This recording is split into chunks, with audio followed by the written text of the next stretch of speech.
खुलुमबाय बेयो बड'लेण्ड इंखं टेलिभिजन दिनै 1 अक्ट'बर 2021 शुक्रबार खालि सानसेनि बरादखौ नोंथांमोननि खाथियाव लाबोदों आं सदानन्द दैमारिया।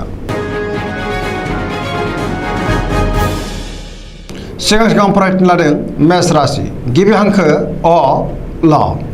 दिनैनि साना जोबोर मोजां अननाय आरो मोजां मोननायजों आबुं जागोन। समाजाव दिनै लोगो लेवा बांगोन, गोबां मान मोनगोन। गुबुननि गोसोखौ दिनै गोरलैयैनो बोनो हागोन। बयनिबो अनसायनाय आरो अननाय मोनगोन। गोसोआव गोबां गोजोननाय फैगोन। देहाया दिनै मोजाङैनो थागोन। बहानिफ्रायबा हरखाबै मोजां खौरां मोननो हागौ। रांखावरियाव दिनै जोबोर मोजां। मोननो गोनांखौ दिनै मोननो हागोन। आरजिनाय धोनखौ दोनथुमनोबो हागोन। आयआ बांगोन। बेफार फालांगियाव गोबां मुलाम्फा मोननो हागोन। न'खराव बिसि फिसायनि गेजेराव अनलायनाय फैगोन। बिदा फंबायजों मोजां सोमोन्दो थागोन। बिमा बिफानि अननाय आरो बोर मोनगोन। बहाबा थांनांगौब्ला दिनै जोबोर मोजां। गुबुननि थाखाय जोबोर मोजां खामानि मावनानै होनोबो हागोन। समाजाव बयजोंबो अनसायजागोन आरो गोबां मान मोनगोन। मावनो लानाय खामानिखौ थि समावनो मावफुंनो हागोन। सोरबा गोजाम लोगोजों हरखाबै बहाबा लोगो मोनज्लायनो हागौ। जायखि खामानि मावा मानो मोनफ्रोमबो खामानियावनो जाफुंसार जानो हागोन। सिगांनि बबेबा आद्रा खामानिखौबो दिनै मावफुंनो हागोन। गोसोआ दिनै जोबोर रमान्टिक जागोन। बयजोंबो गोरोबनो रोंगोन। पजिटिभ एनार्जिनि गोहोम गोग्लैगोन। फरायसाफ्रा फरायनायाव गोसो दुंखांगोन आरो मोजां फिथाइ मोनगोन। सरासनस्रायै दिनै साना जोबोर मोजां आरो मोजाङैनो बारग'लांगोन।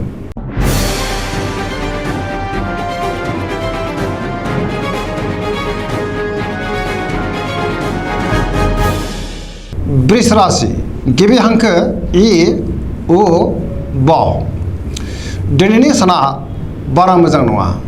गुबुननि थाखाय नाङा फाङा जेंनायाव गोग्लैनो हागौ। सिनायै सुबुंनिफ्राय सांग्रां जानाया गाहाम। नेगेटिभ एनार्जिनि गोहोम गोग्लैगोन। गोसोखौ दिनै जोबोर उसुखुथु मोनगोन। गुबुननि थाखाय गोबां खहा जानांनोबो हागौ। गोसोनि बोलोआ लोरबां जागोन। मावनो लानाय खामानिखौ थि समावनो मावफुंनो गोब्राब जागोन। माबा नङा माबा मोनसे जेंना नुजागोन। समाजाव मानहानि जानांनो हागौ। सांग्रां जानाया गाहाम। रांखावरियाव बारा मोजां नङा। नाङा फाङा खरसायाबो बांगोन। बेफार फालांगियाव मोजां नङा। बहाबा थाङोब्ला दिनै सांग्रां जानाया गाहाम। न'खराव बिसि फिसायनि गेजेराव अनलायनाय फैगोन। बिदा फंबायजों मोजां सोमोन्दो थागोन। गुबुननि हेफाजाब मोननाय नङा। गोसोखौ दिनै हारसिं आरो दरसि मोनगोन। लाइमोनफोरनि गोसोआ दिनै जोबोर आला खाला जागोन। मानिबा जाहोनाव गोसोखौ गिलुंबो मोनगोन। गोदान खामानियाव आखाइ होयैआनो गाहाम। नेगेटिभ एनार्जिनि गोहोम गोग्लैगोन।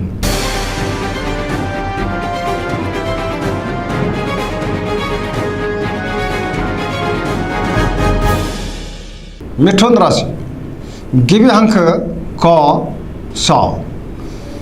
दिनैनि साना बारा मोजां नङा।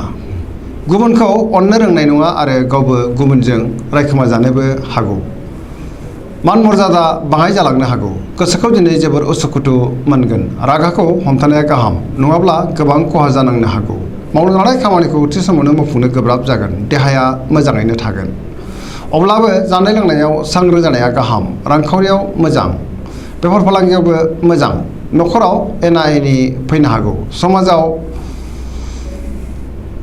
मानहानि जानांनोबो हागौ। गोसोनि बोलोआ अदेबानि बांगोन। सेंग्रा सिख्लाफ्रा गोसोखौ जोबोर रमान्टिक मोनगोन। सोरबा लोगोजों बाख्नाय जागोन।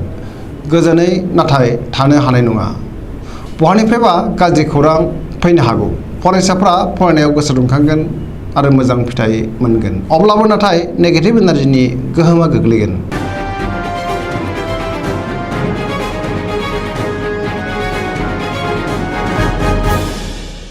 कर्कट राशि गिबि हांखो ड ह।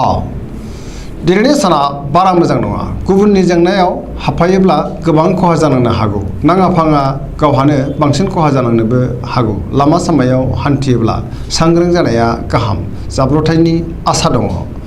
गोसोखौ दिनै जोबोर गुलुं गुजुं आरो उसुखुथु मोनगोन। मावनो लानाय खामानिखौ थि समावनो मावफुंनो हायोब्लाबो गोबां हेंथा नुजाथिगोन। रांखावरियाव बारा मोजां नङा। आयनिख्रुइ खरसायासो दिनै बांसिन जागोन। नाङा फाङा खरसाया बांगोन। बेफार फालांगियाव मोजां नङा होनजायो। गोबां खहा जानांनो हागौ। देहाया दिनै बारा मोजां थानाय नङा। गोबां रोखोमनि देहायारि जेंनायाव गोग्लैनांनो हागौ। गुबुननि हेफाजाब लानांगोन। न'खराव दिनै अननानै फैगोन।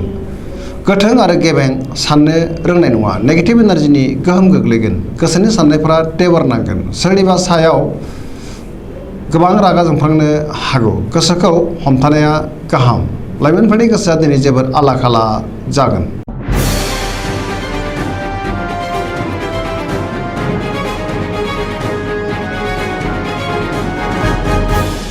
सिंह राशि गिबि हांखो म ट। दिनैनि साना बारा मोजां नङा। जेरावबो जाफुंसार जानो हायैनि गोसोखौ दिनै जोबोर गुलुं गुजुं मोनगोन। गोसोनि जिंगाया बांगोन। गोसोखौ जोबोर उसुखुथु मोनगोन। सुथुरखौ फेजेननो हानाय नङा। गोसोआव नेगेटिभ साननाय फैगोन। मावनो लानाय खामानिखौ थि समावनो मावफुंनो गोब्राब जागोन। रांखावरियाव मोजां, नाथाय खरसायाबो बांगोन। मोननो गोनां धोनखौ दिनै मोननो हागोन। बेफार फालांगियाव मोजां मुलाम्फा मोनगोन। गोसोनि साननायखौ गुबुननो फोरमायनोबो हागोन। सोरबा लोगोजों बहाबा दावबायहैनो खाबु मोननो हागौ। न'खराव बिसि फिसायनि गेजेराव अननानै फैगोन। बिदा फंबायजों मोजां सोमोन्दो थागोन। बिमा बिफानि अननाय आरो बोर मोनगोन। लाइमोनफोरनि गोसोआ दिनै जोबोर रमान्टिक जागोन आरो गावबा गावनि गोसोनि साननायखौ फोरमायलायनोबो हागोन। गोदान खामानियाव आखाइ होजेननो हानाय नङा। फरायसाफ्रा फरायनायाव गोसो दुंखांगोन।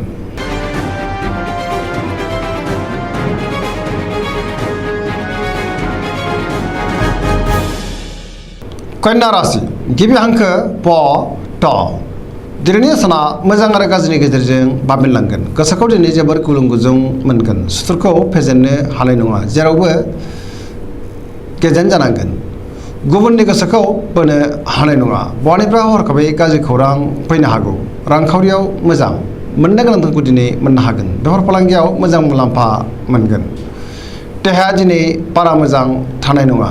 गोबां रोखोमनि देहायारि जेंनायाव गोग्लैनांनो हागौ। गुबुननि थाखाय मोजां खामानि मावनानै होनो हागोन, नाथाय अब्लाबो मान मोननो गोब्राब जागोन। न'खराव अननानै फैगोन। सेंग्रा सिख्लाफोरा जोबोर आला खाला जागोन। गोसोनि साननायफोरा टेबर नांगोन। नेगेटिभ एनार्जिनि गोहोम गोग्लैगोन।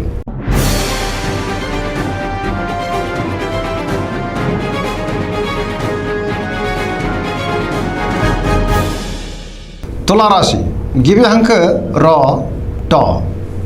दिनैनि साना बारा मोजां नङा। गोसोखौ दिनै जोबोर गलाय गुजाय मोनगोन। गोसोनि बोलोआ लोरबां जागोन। गोसोनि साननायफोरा टेबर नांगोन। मावनो लानाय खामानिखौ थि समावनो मावफुंनो गोब्राब जागोन।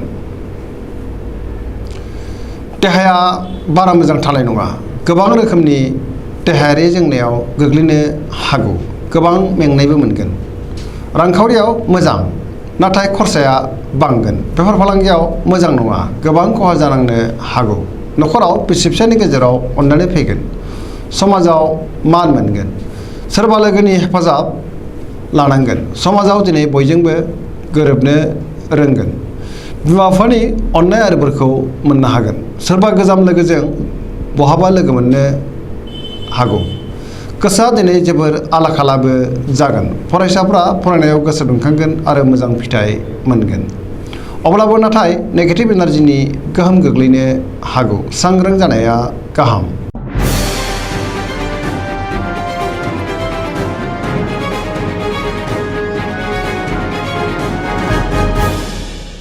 वृश्चिक राशि गिबि हांखो न स।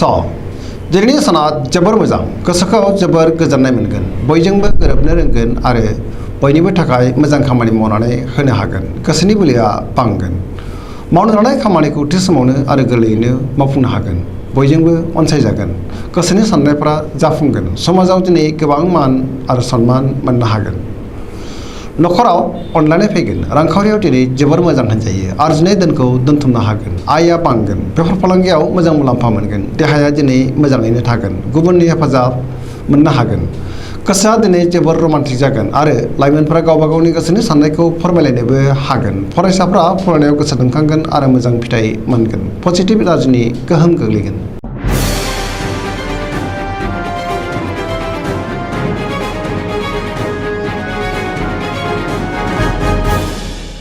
धनु राशि गिबि हांखो ढ फ भ।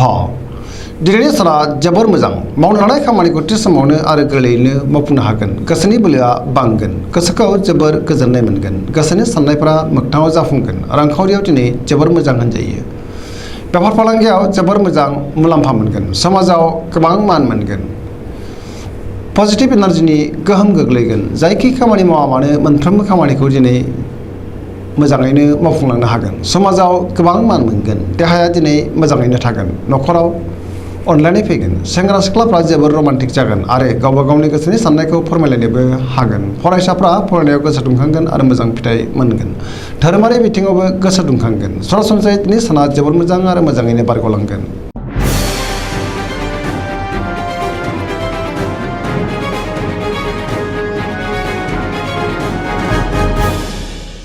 मकर राशि गिबि हांखो ख ज दिनैनि साना बारा मोजां नङा देहाया दिनै बारा मोजां थानाय नङा गोसोनि साननायफ्रा देबर नांगोन गोसोनि बोलोआ लोरबां जागोन गोसोखौ जोबोर दरसि दरसि आरो आला खाला मोनगोन रांखावरियाव मोजां नङा नाङा फाङा खरसाया बांगोन बेफार फालांगियाव मोजां नङा गोबां खहा जानांनो हागौ न'खराव अनलायनाय फैगोन बिदा फंबायनि हेफाजाबखौ मोननो हागोन गोसोखौ जोबोर आला खाला मोनगोन नेगेटिभ एनार्जिनि गोहोम गोग्लैगोन सोरबा लोगोनिफ्राय हरखाबै गाज्रि खौरां फैनो हागौ सांग्रां जानाया गाहाम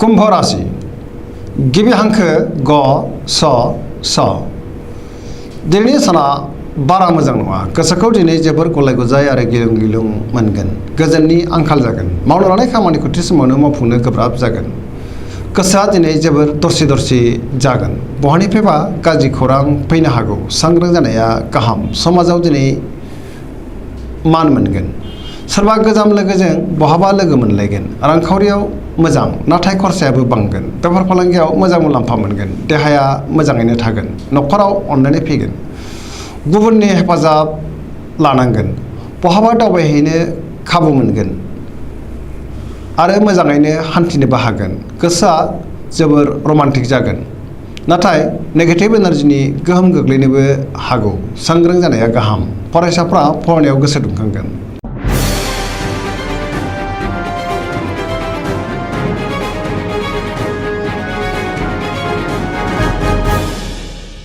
मीन राशि गिबि हांखो ड स दिनैनि साना जोबोर मोजां गोसोआव गोजोननाय फैगोन बबेबा दावबायनायाव जाफुंसार जानो हागोन जेरावबो देरहासार जागोन गोसोनि बोलोआ बांगोन गोसोनि साननायखौ गुबुननो फोरमायनोबो हागोन गोसोखौ दिनै जोबोर रेजें मोनगोन देहाया मोजाङैनो थागोन रांखावरियाव जोबोर मोजां होनजायो अब्लाबो नाथाय खरसायाबो बांगोन बेफार फालांगियाव मोजां मुलाम्फा मोनगोन गुबुनजों बाख्नाय जागोन न'खराव दिनै अननानै फैगोन लाइमोनफोरनि गोसोआ दिनै जोबोर रमान्टिक जागोन आरो गावबा गावनि गोसोनि साननायखौ फोरमायलायनोबो हागोन फरायसाफ्रा फरायनायाव गोसो दुंखांगोन आरो मोजां फिथाइ मोनगोन गोसोनि साननाय आरो हास्थायनायखौ मोननो हागोन पजिटिभ एनार्जिनि गोहोम गोग्लैगोन सरासनस्रायै दिनै साना जोबोर मोजां आरो मोजाङैनो बारग'लांगोन